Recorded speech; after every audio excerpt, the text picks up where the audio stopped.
আজ শনিবার ৮ মার্চ ২০২৫, ২৩ ফাল্গুন ১৪৩১ বঙ্গাব্দ, ৭ রমজান ১৪৪৬ হিজরি। জানিয়ে দেব আজকে দৈনিক বাংলাদেশ প্রতিদিন পত্রিকার শিরোনামগুলো। স্বাস্থ্য শিক্ষায় ছেলে খেলা, ১৫ বছরে মেডিকেল কলেজের হিড়িক। রাজনীতি তদবিরে অনুমোদন, অনুমোদিত ৫২, বেসরকারি ৩২, সরকারি ২০। ২০১৪ সালেই ১৬। নির্বাচনে বিলম্ব মানবে না বিএনপি, ঈদের পর বিভাগীয় সমাবেশ। পাসপোর্টে আবেদনে হয়রানি কমাতে এজেন্সি নিয়োগ। ঘরে বসেই পাসপোর্ট আবেদন জমা, ফি দেওয়া এবং হাতে পেয়ে যাবেন গ্রাহকরা। আপসহীন নারী বেগম খালেদা জিয়া।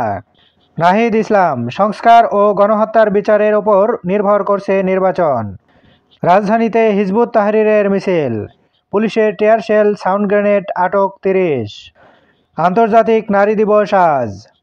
মির্জা ফখরুল ইসলাম, নারী হেনস্থার প্রবণতা বিপজ্জনক। সংবাদ সম্মেলনে ছাত্রদল, এনসিপির অর্থদাতা কারা, শিবিরের টাকার উৎস কী?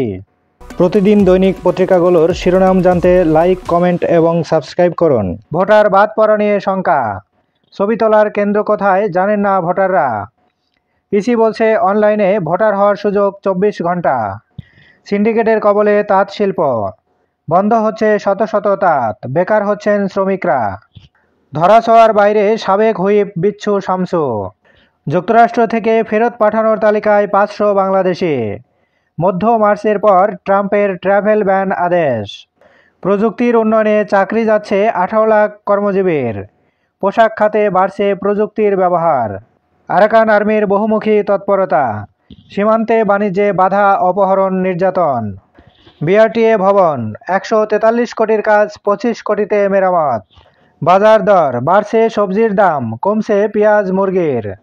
বৈষম্যহীন মানবিক রাষ্ট্র গঠনে ভূমিকা রাখতে হবে। বায়ু দূষণে ঢাকাকে টেক্কা দেশের ৩ শহরের। ব্যবসা প্রতিষ্ঠানে চাঁদাবাজি, গ্রেপ্তার ১৪ সমন্বয়ক। আরও ১,২৪২ জুলাই যোদ্ধার গ্যাজেট প্রকাশ। বাংলাদেশে সব পক্ষের অংশগ্রহণে নির্বাচন চায় ভারত।